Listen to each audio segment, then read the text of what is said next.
Hey, what's up, everybody? On this week's Sportlight podcast, we sit down with the coach of Southern Virginia University, former coach of the Navy midshipmen, and a former coach at Brigham Young University in football, Joe DuPaix. And we talked to Joe about the coaches that he's interacted with, what he's learned from them, and the lessons that he's learned both from sports and from being at that incredible Naval Academy. It was a super engaging conversation. You'll love it.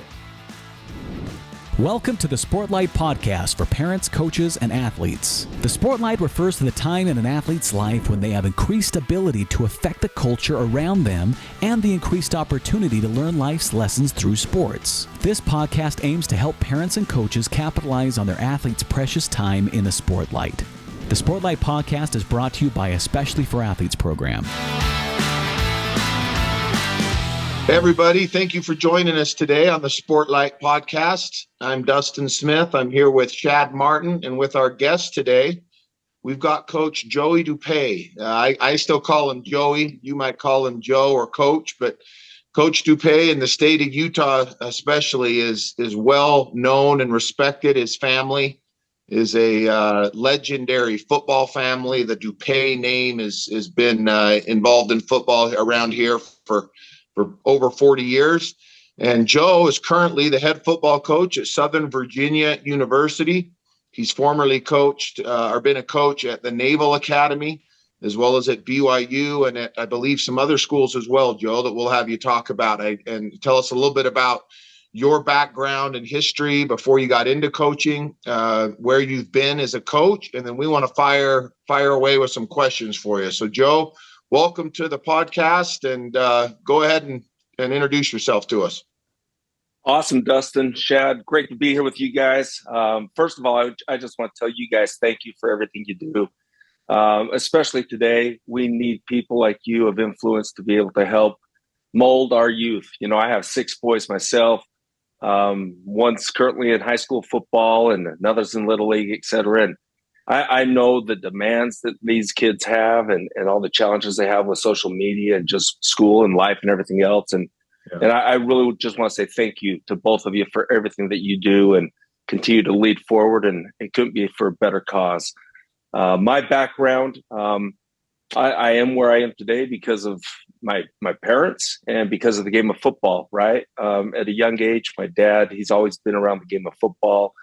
So as far back as I can remember, I was, running on the field with him, hanging out at practices, whether it be, Granite High School, Cottonwood High School. He became the head coach at Highland High School and then became the head coach at Skyline High School. And throughout that whole journey, I was right in his hip pocket. I think players thought I was really annoying. I would hold the ball for the kickers. I still remember holding the ball for Scott Lieber, who was a phenomenal kicker at the University of Utah. He taught me how to hold, which led into me actually holding in high school and college. And that's my life, though. I grew up around football. I grew up around faith, and those two kind of went hand in hand. And we kind of journeyed down that path with my family. And once I got done kind of following my dad around, I started playing myself and played Little League football and then played at Skyline High School.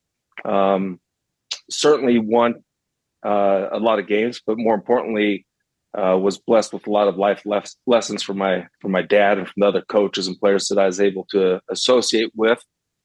From there, I went down to Snow College in Ephraim, Utah. Phenomenal experience there. Paul Tidwell, Keith Uparesa were 2 of my head coaches there. Great man. From there, I went down to Southern Utah, played quarterback there. Had amazing teammates, had great success there before jumping into the coaching ranks. And I've been all over the place. I was in Missouri at the University of Missouri S&T, which is a Division II program. I've been at Cal Poly in San Luis Obispo, California, which is an FCS program. They play in the Big Sky. We were there for 7 years, coaching the quarterbacks and coordinating the offense, and won a bunch of playoff games. They're struggling now quite a bit, but back when I was there, we were pretty dang good, which was cool. And then from there, like you said, I went to Navy and then to BYU and then to Southern Virginia and then back to Navy and now back at Southern Virginia. and it's been quite a ride. I couldn't have done it without an amazing wife, Monica, who also grew up in the Salt Lake area. And, the two of us, we have 8 kids, and the oldest 2 are married and off living life. And as you trickle on down, our youngest is 5 years old, and he's kind of the mascot. Everybody loves him, and he's the one that runs around in all the football T-shirts and gear and jumps on couches and kind of does things that we used to do as kids. And so that's kind of full circle of kind of where I've been and my upbringing, and couldn't be more grateful for the opportunities that I've had and for the blessing that this great game of football has brought to me and to my life. Yeah. Joe, I followed you. I was one of those players of your dad, my brothers and I, who came in shortly after you had graduated high school. So Joe and I went to the same junior high and high school and grew up not too far from each other. But I really didn't meet you until, probably well after you had been involved in coaching. It had been many years after high school, I think, that we first finally met, and then have done some coaching together. But I'd heard of you, and I'd heard a lot about your leadership and about you being a really good quarterback, but especially about your leadership. And then obviously got to know your dad really well. Still am in touch with your dad, and I've been out of high school for almost 30 years. Your dad's still in touch with me and my brothers. But I'm curious to know, I have sons who are also, sons of a coach. And you said you followed your dad around and were around the players. And we talk a lot about this phrase, the Sportlight. It's the name of this podcast. It's the name of our book. It's sort of the reason for the why we really call this, especially for athletes, is this Sportlight, this idea of this attention being given to kids because they can play a sport. But sometimes it's one thing to understand the Sportlight when you're talking about a Tom Brady or a LeBron James or somebody, but we try to tell these kids that there's some young kid like you running around when you were in elementary school or junior high school on a high school field, who's aware of the kicker still to this day, right? In the age you're at, you still remember the high school kicker when you were a little kid teaching you something. Are there, you don't have to name specific people if you don't want to, but if you could just speak to a second about the Sportlight, even at the high school level, being a young kid around high school players, what good and bad do you remember from them that stood out to you as a young person? That kind of emphasizes this idea that, hey guys, they're watching you. Yeah, I'll tell you what, I love that phrase, the Sportlight.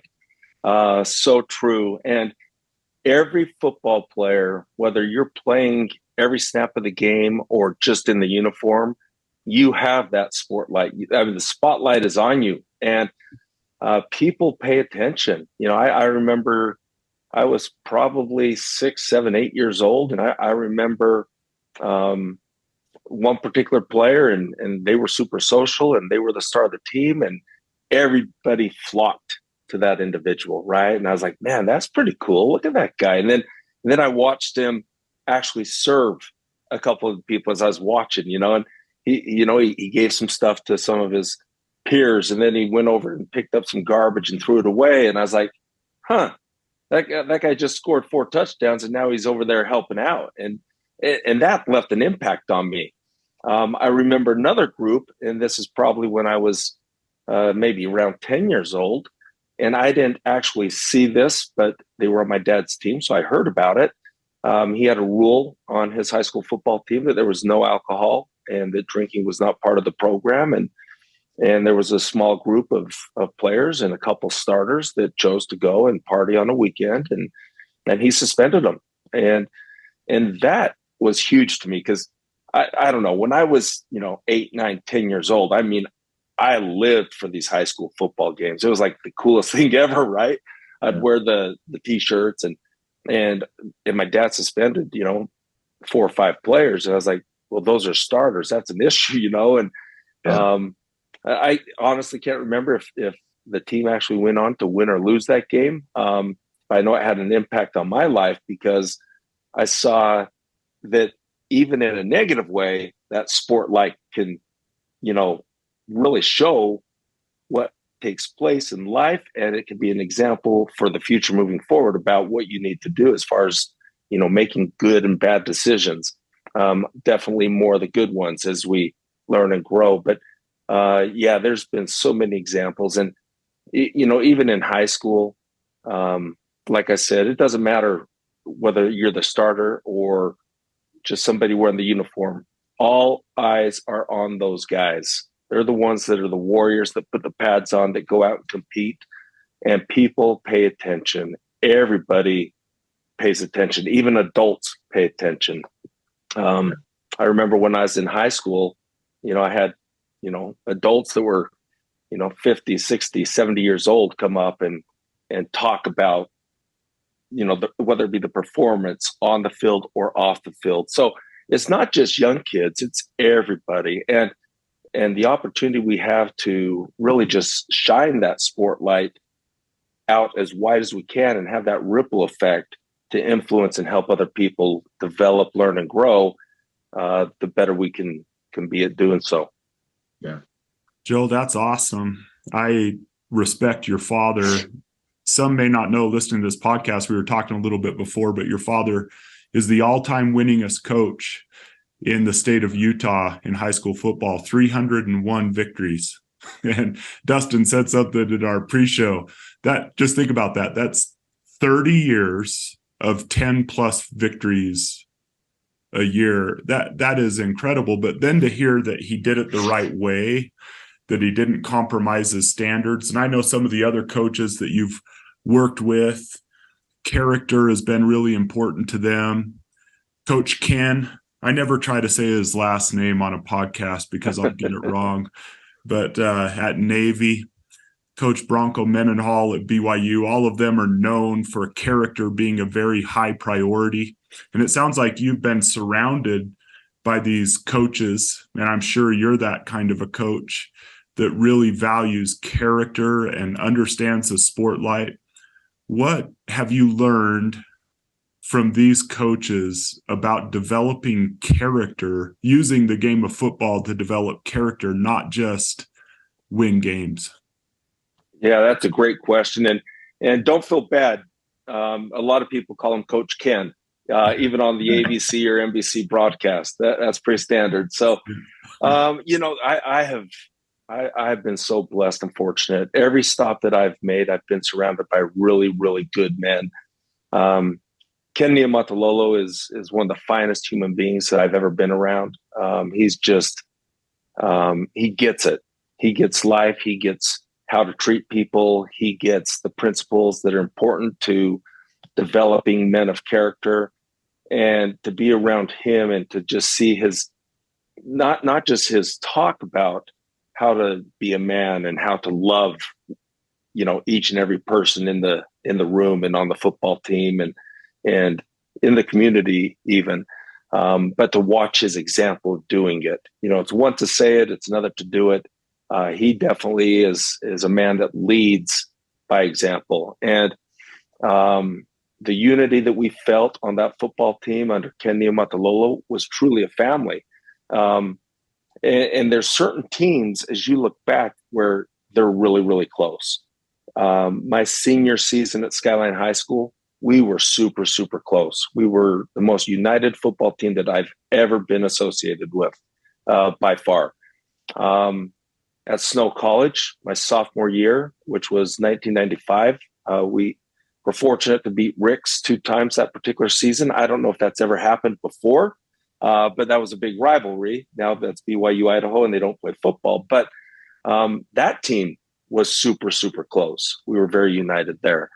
And then at Navy, the culture that Ken Niumatalolo brought in allowed us to be super close. And so there's only so many teams that you really feel that way. And when you feel that way and you're truly playing for the love of your brother, rather than trying to dominate someone or just beat the crap out of somebody because you hate them, it's a whole different deal. And you play at a whole different level. You can play your best football and compete at your highest level when you're doing it for the love of those around you.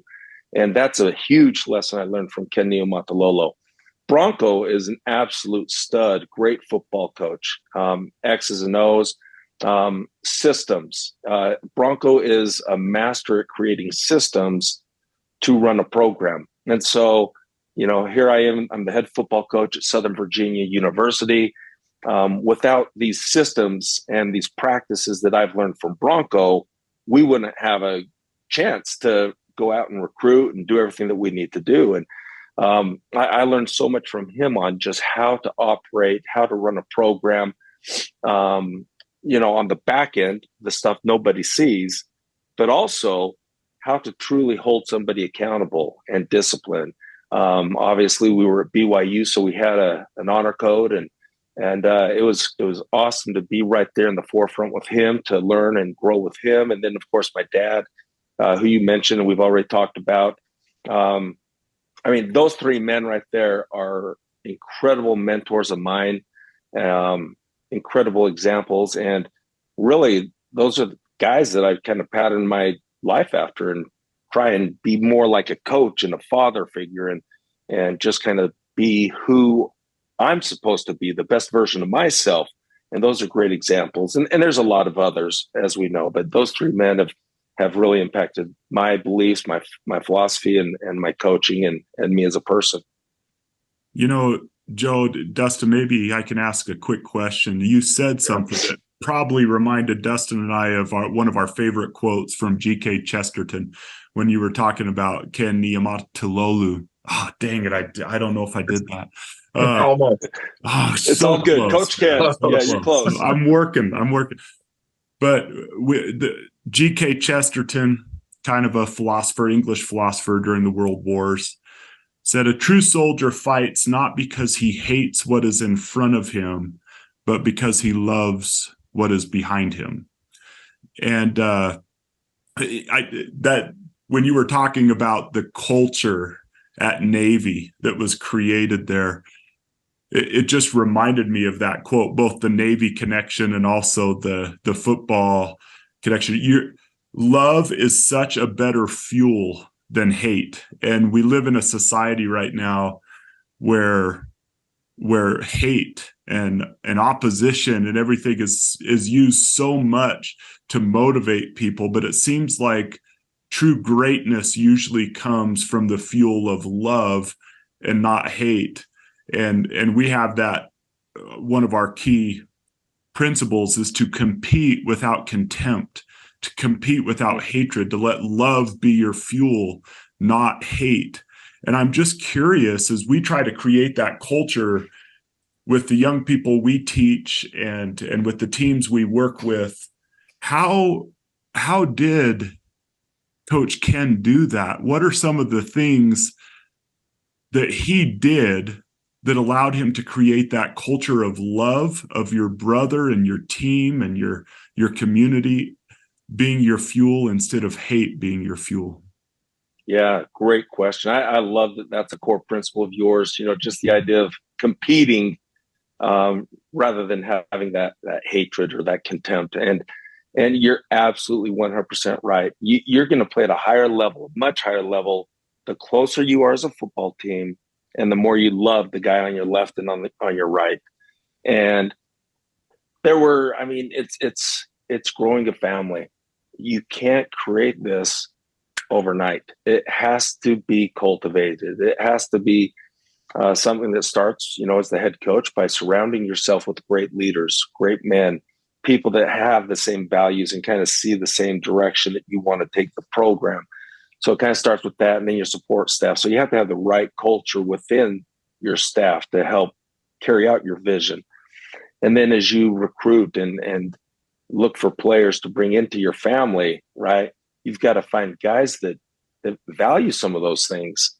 And then throughout the process, it's just something you have to facilitate over time. Now, Ken Niumatalolo was at Navy for a very long time, 20 plus years overall. He became the head football coach in 2007. So he has been at Navy for a very long time. And there was something we said quite a bit, which was tradition never graduates. So from when he started building this culture early on, then it became its own animal. And I think that's also what happened at Skyline when I was there with my dad and kind of went through the whole 90s. You know, if you look back to the 1990, that decade was pure dominance. You know, that's what we're seeing now from other programs in the state. But the reason we had that was because we were close. We had a philosophy of caring about each other, and then went out and won games. Because when you love the guy next to you, you're going to work harder for yourself to be better because of the guy next to you, if that makes sense. And so lots of little things, different activities, you know, and programs where you might have players get to know other players. I mean, you really have to dig deep and allow the team to get to know each other. And that's one of the things, frankly, that scares the tar out of me about moving forward in college football is the transfer portal and the NIL. I'm not saying that I'm opposed to players getting money at all, nor am I saying that transferring because you're in just a bad situation for yourself. I mean, there's nothing wrong with that at all. But where we're going is more of a direction of entitlement. We're going more in a direction of what is it about me? How can I get mine? I need more.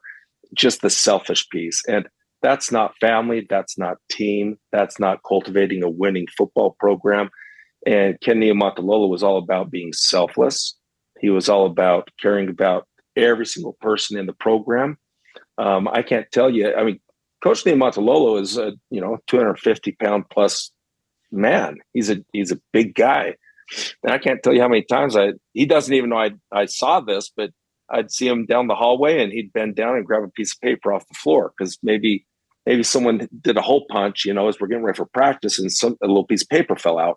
He'd bend over and pick that paper up and then go throw it away because he was just really detailed about keeping things nice for the players and for the program. But who else does that, right? Little things like that to just really show the importance of taking care of the overall big picture of family, keeping things clean, keeping things in a good environment, and just being able to show that he cares, about the details of his players and the program.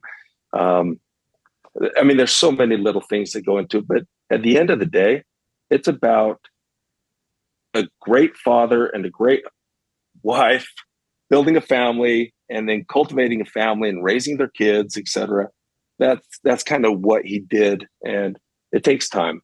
It takes time. It's not something that just happens overnight, and that's one of the pieces that made that piece so special is because football in general at the college level is moving more into a professional direction, which moves away from this piece, which I think we all love in the sport.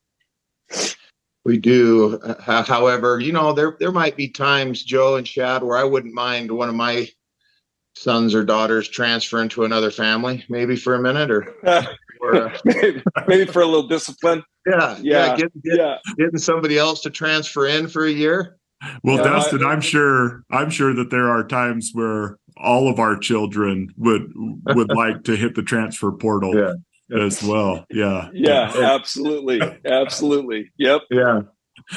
They might transfer to you, Dustin. They might choose you. That's where my kids would go. I would get up. I know what my kids would love. They'd love an NIL deal with me. They'd love more money. Absolutely, they would. They'll take whatever they can get, right? And they'd leave for more if it came available, I'm afraid. Yeah. No, so I want to ask you a question specifically about a day in the life of a cadet at Navy, because I met with one of your coaches, one of your assistant coaches or co-coaches when you were at Navy a year or two ago. He was recruiting a player that you ended up offering at Spanish Fork High School. And so I spent a lot of time with him just for my own curiosity about what life was. At the time, I was in the middle of a book called Character Carved in Stone, which was written about the West Point Academy and what life was like there. Fabulous book. So I was really intrigued by what it was like. And when he was going through sort of the day of a cadet at the Naval Academy, I watched some of the kids that were kind of meeting with him there. And I could tell like they were, no, thank you. I'm not, that's too much. That's too much for me at Navy. But before I jump into that question, I don't want to get off what we were just talking about. You were talking about team and family and brotherhood and all this.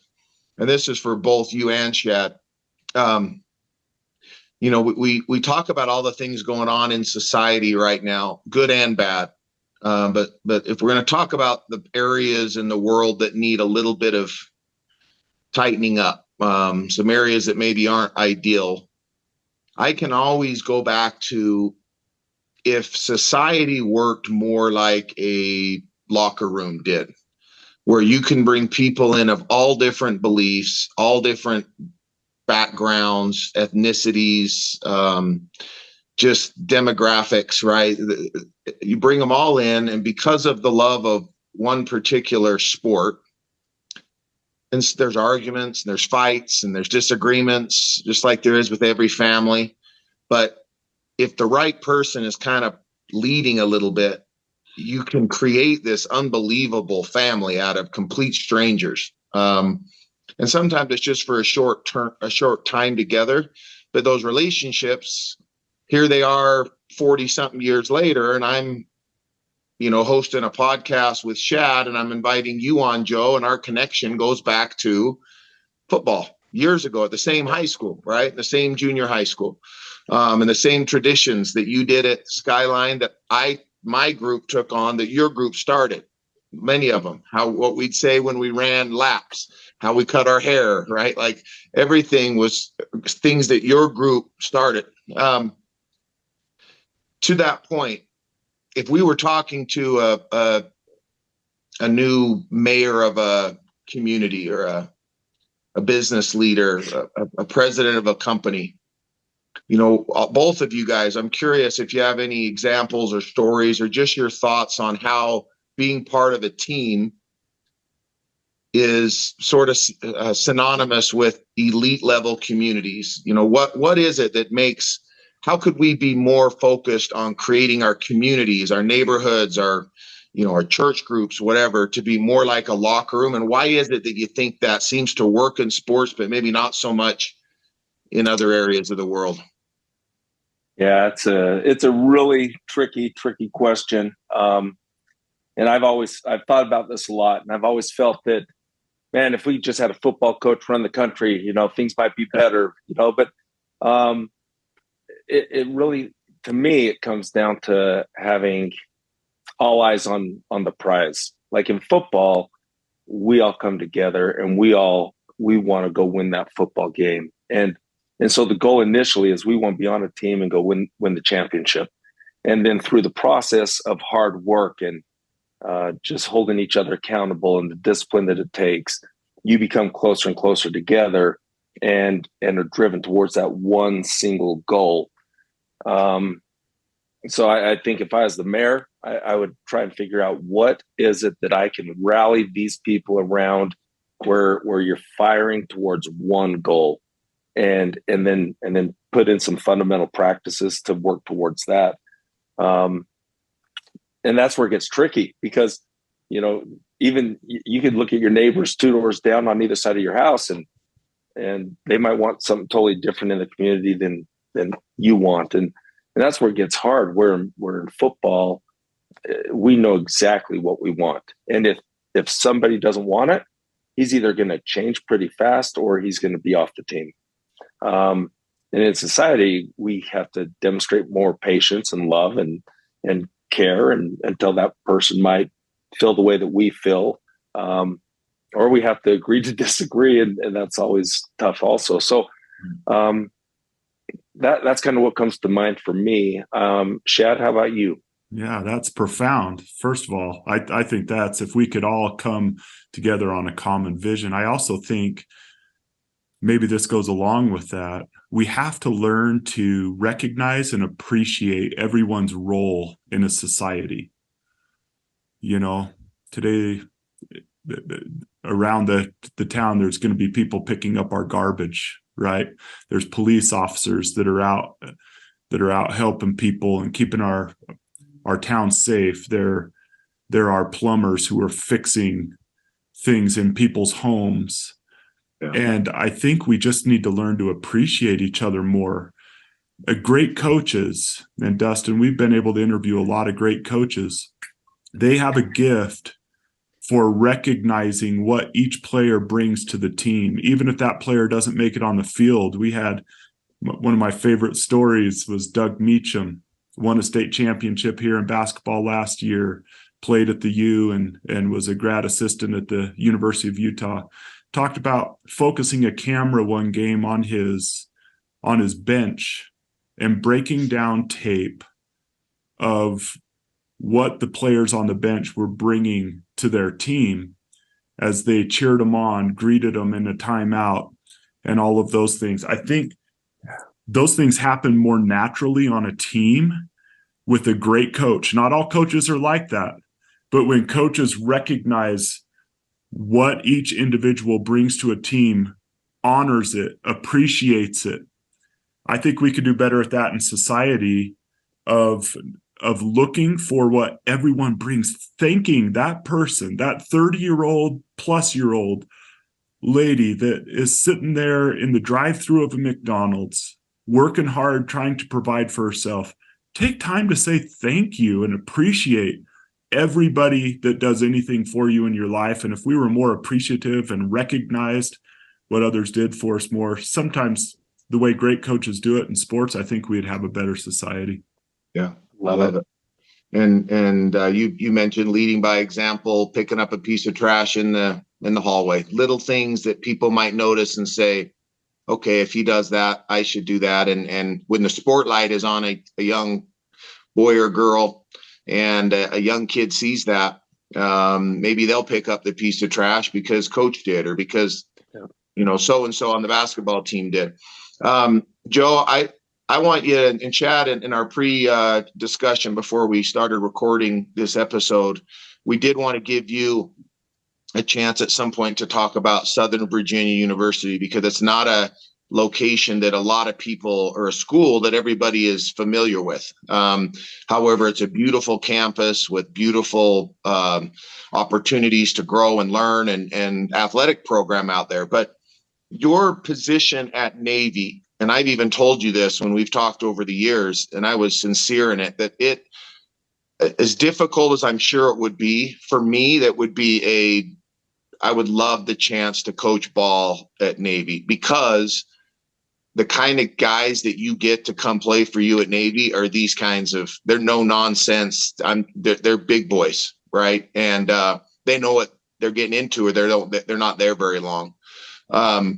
They have some core beliefs if they're going to join the Naval Academy, because they're not just there for football. They're making a commitment for the rest of their life. So tell me a little bit, and Shad and our listeners, what's the life like for an 18-year-old kid at the Naval Academy who wants to play football, and why?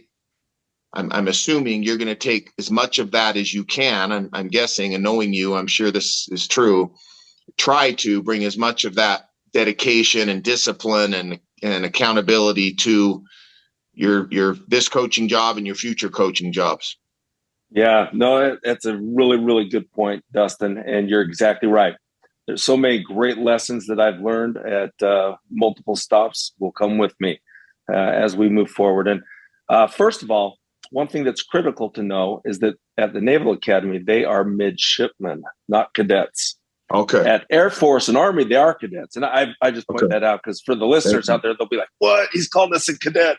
And, yeah. Sorry, guys. Don't funny. come and don't go beat me up. I don't mess with the Navy midshipmen. My bad. Yeah. So it's such a unique place. I actually have a son that's there right now. He's a senior and he's a midshipman at Navy, and he'll graduate this May. Couldn't be more proud of him. Jackson is his name, and Jackson didn't play football. He played lacrosse, and every student at the Naval Academy is required to pick something extracurricular to do between 4 and 6 o'clock. So varsity football players are obviously having practice between 4 and 6. Jackson chose to join the sailing team. Now, I never took him sailing, but he now is like a professional sailor. Like, they went out and did competitions. He took a sailboat like down to Bermuda, I mean, all over the Atlantic Ocean and stuff that I'll never do. But when he graduates, he will then have a 5-year service assignment. He's selected to go Navy pilot, kind of like Tom Cruise in Top Gun. And so I'm fired up for him. But every midshipman has those demands. Football players have even a little bit more of a demand. And so the daily life is structured a lot like a high school student's life, to be honest. But the demands are just more intense throughout the day. For example, they'll wake up just like a high school junior does, and they'll have breakfast at 6 a.m. or 6:30 in the morning. There's 4 classes that take place in the morning before lunch, and they're an hour long. And then at 11:30, they'll have a break for an hour and a half to eat lunch and do homework. All right. Just like any college, those classes could be first, third, and fourth period on a Monday, Wednesday, Friday. On Tuesday, Thursday, they could be, second, third, fourth, fifth, and sixth, etc. So it's kind of like college is that way. After lunch, there's a fifth and a sixth period class. Again, all players don't have those classes. They might have a fifth, usually not a sixth, because at that point for an athlete, especially at the college level, you need to grind in the training room. You need to find as much time as you can to get in the training room, whether it be ice, stem, get the boots on. There's a lot of things that have to be done to keep your body at optimal level. And then, of course, after they get their treatment, we have position meetings and special teams meetings, and we're on the field from 4 to 6, never longer. Coach Niamatalola was very good about running a very tight program. We were very efficient with our time. As soon as practice ended, they were off and running to get treatment that they might need, get dinner, and then they'd go study. So kind of like a high school student, after practice, you go home, get dinner, and then you got to put in the work, okay? In college athletics, if you don't put in the work academically, you're not going to have the opportunities that you might think you're going to get. So you need to put in the work academically. At Navy, instead of working on maybe just an art project for art class, they're actually working on some like serious math homework or chemistry or whatever, engineering. It's high level stuff, and they'll try and get in bed as soon as they can, but they got to get the work done. And so a lot of guys are going to bed probably midnight, 12:30, on a good night, 11:30. Leading up to finals, you're pulling some all-nighters here and there. I had a student that I absolutely love. I coached him. His name is Travis, and he was a 4.0 student at the Naval Academy, which is really, really hard to do. Really hard to do. And during finals, he couldn't stay awake in meetings. And I said, Travis, did you stay up all night last night? And he looked up and kind of groggy, and Coach, I actually did. And I'm like, all right, I got it. I'm with you, good deal. Keep up the good work. And so it is a grind. It is a grind. And those midshipmen really just learn how to take care of so many core principles the right way, because they are going to become leaders of our country in a very quick approach. And so that's kind of the day in the life of a midshipman. Do they have commitments to the Naval Academy after they graduate? Yeah. So the way it works is after they graduate, they actually are commissioned officers in the Navy or the Marine Corps. The Marine Corps is a branch of the Navy. And so it's not until after they graduate that it's a 5-year service commitment. And they can extend that out, or they can stop at 5. It just depends on what the individual wants. But while you're in school, you're actually a student. You do wear uniforms, but it's school. It's homework. It's football. It's homework. It's football. It's social life. It's college football, right? But then after you graduate, you have that 5-year commitment. There's not a lot of time for video gaming at the Naval Academy. There's not a lot of extra time for that. Yeah, now, I will say a couple people sneak it in here and there as they become further along in their career. But those are the ones that also understand time management and are doing really good in school, because everyone else is with a tutor or trying to catch up. Hey, Dustin, this is awesome. We have about 10 minutes here. I'm wondering if we could do some quick fire questions and have you, Joe, answer a few questions just that we have in maybe 10 to 15 seconds, just quick fire style. And then we'll end maybe with talking about the benefits of a school like Southern Virginia and end the podcast like that. Does that sound okay, Dustin? Yeah, sounds great. That's great. So, Awesome. Joe, we like to do a rapid fire segment where we'll just throw quick questions out at you. Okay, you ready? All right. I'm ready. Bring it on. All right. Where'd you meet your wife? I knew who my wife was because she sang. She was part of the Taylors. They used to sing on Hot 94.9, and I knew who she was. And one of my best friends, Steve Ayers, was cousins with her. But in high school, he would never set me up because I think he thought she was way out of my league, which she probably was. After my mission at Steve's wedding reception, I knew she would be there. That's where I made my move.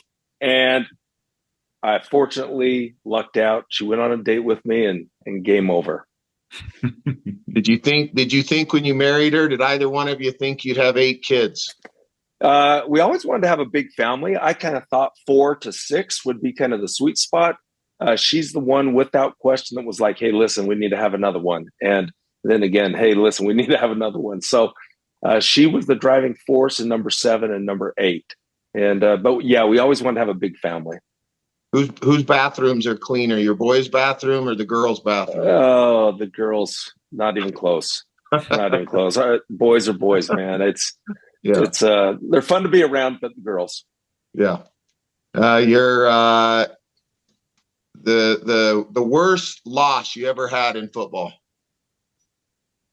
Oh, you know, you're fortunate to have some amazing wins, and you also get those unfortunate losses. In 2019 at Navy, we had the best season that Navy has recorded in the history of the program. However, Notre Dame laid it on us. Notre Dame, holy cow. I mean, we got them a couple times, 2 times while I was at Navy, but they laid it on us. It was a brutal, brutal afternoon.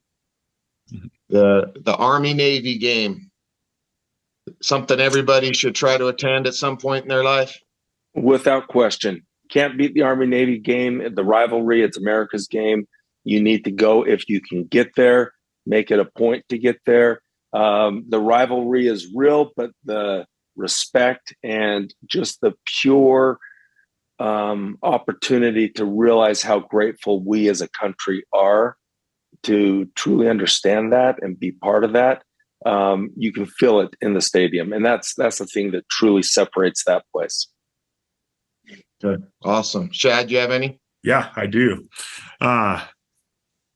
Just real quick on our principles here, Joe. What has sports taught you about resilience?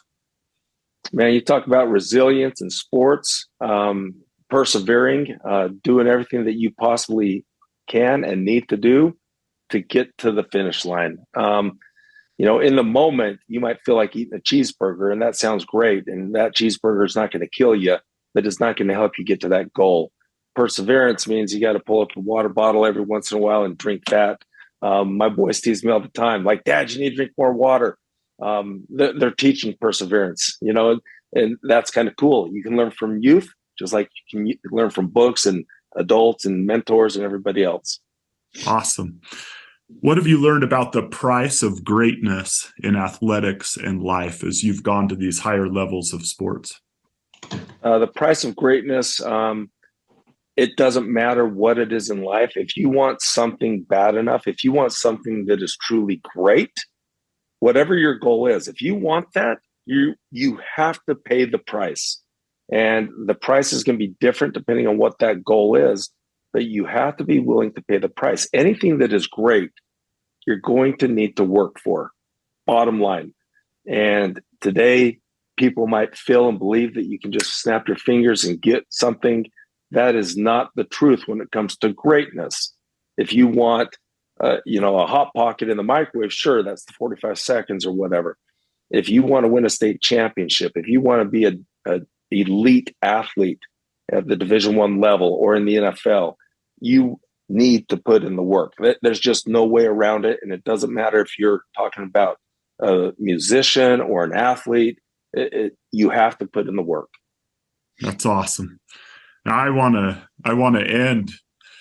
Dustin and I are both products of this. I played at Rick's College with Dustin and at Cal State LA, a Division II baseball school. And I've been out to beautiful Buena Vista, Virginia, where you coach right now. And the lessons at the lower divisions of college, the Division II, Division III, NIA, whatever it is, are just as impactful to a life as at Alabama University, right? And I would just love to give you an opportunity. We have a lot of people here who might be interested in going out, continuing, not shutting the door on their sports career, but going out and continuing their career there at Southern Virginia. And would love you just to tell us a little bit about the benefits of Buena Vista, Virginia, of Southern Virginia University, and of playing there.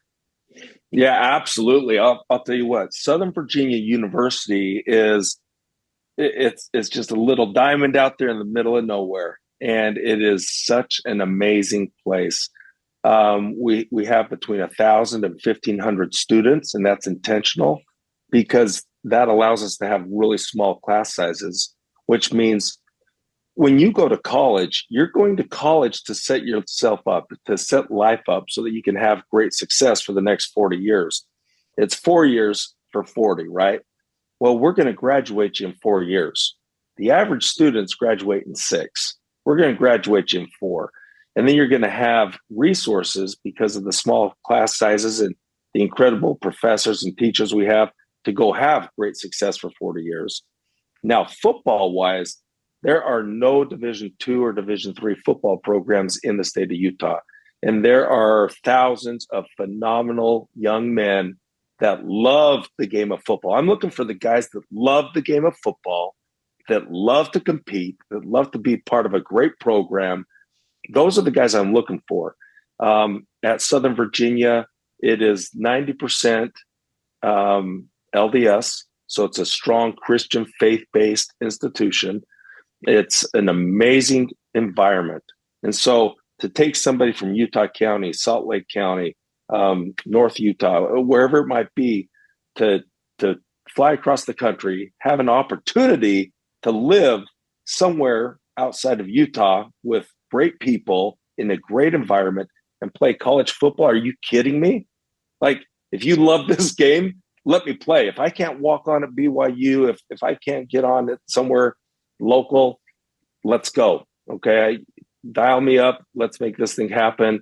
It's really an amazing place, and the competition is no joke.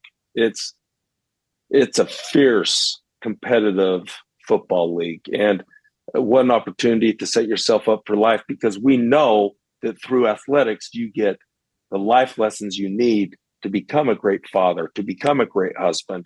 And, obviously I'm talking more about football, but we have 20 plus sports at Southern Virginia. I mean, every sport you possibly might play, we have those sports. And so it really is just a special place. And it's only been around for about 20 years.